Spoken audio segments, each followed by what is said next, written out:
Business එකක් කරත් ඔයා ජොබ් එකක් කරත් ඔයාට අනිවාර්යෙන්ම ඔයාගේ මුදල් ආයෝජනය කරන්න පුළුවන්.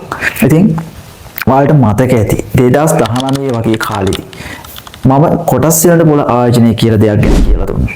අද විදි කොටක් අය ඒක ගැන බොහොම උනන්දුවෙන් හොයනවා. මොකද ඒකට හේතුව මේ වෙද්දි ඒ කාලේ ආයෝජනය කරපු අයගේ වත්කම් ගුණාකාර වෙලා තියෙනවා.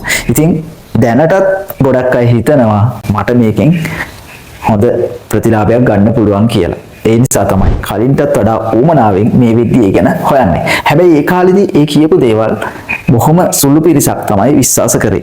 සමහර අය ඒක ගණන් ගත්තෙත් නැහැ.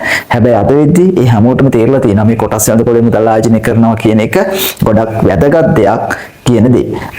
ලොකුම ධනවතුන් ඒ වගේම ලංකාවේ ඉන්න ඉහළම ධනවතුන් ඒගොල්ලන්ගේ වත්කම් වර්ධනය කරගන්න කොටස් වල පොල යොදා ගන්නවා. ඒගොල්ලෝ කරන්නේ කොටස් වල පොලේ තියෙන හොඳ සමාගම් කොටස් අඩු මිලට ගනුදෙනු කරන අවස්ථාවේදී ඒ කියන්නේ ඒවැ වටිනාකමට වඩා අඩු මිලට ගනුදෙනු කරන කාලවලදී ඒවැ මුදල් ආයෝජනය කරනවා. ඉතින් ඔයාලා තාම පරක්කු නැහැ.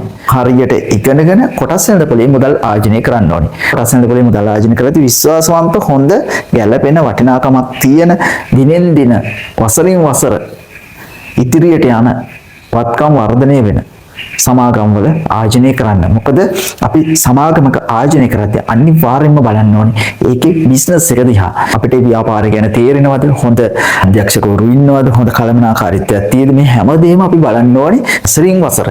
ඒ සමාගමේ දියුණුවක් තියෙද? ඒගොල්ලෝ ගොඩක් පරීක්ෂණ කරනවද තමන්ගේ ව්‍යාපාරය ගැන? ඒ වගේම එයාලට හොඳ දැක්මක් තියෙද? මොනවා හරි අලුතින් පටන් ගන්නවා කියලා ඊගව අවසරවලදී එයාලගේ මොනවා හරි දේවල් තියෙද? ඒ වගේ හැමදේම සැලසුම් ගැන ඒ වගේම ව්‍යාපාරي ගැන ඒ සමාගම ගැන හැමදේම අධ්‍යයනය කරලා තමයි අපි ව්‍යාපාරික ආයෝජන කරන්නේ. කනාවට මුදල් ආයෝජනය කරලා ප්‍රතිලාභයක් ලැබෙන්නේ නැහැ. අපි හරි විදිහට ගැළපෙන විදිහට හොඳ සමාගම් මිලදී ගත්තොත් තමයි අපිට හොඳ ප්‍රතිලාභයක් ගන්න පුළුවන්. ඉතින් ඔයාලත් පරක්කු නැහැ. හොඳට මේ ගැන ඉගෙන ගන්න. කොටස් වල පොලේ මුදල් ආයෝජනය කරනවා නම් හරි විදිහට මුදල් ආයෝජනය කරොත් කොටස් වල පොලේ අනාගතයේදී කෝටිපතියෙක් වෙන එක කාටවත් වළක්වන්න බැහැ.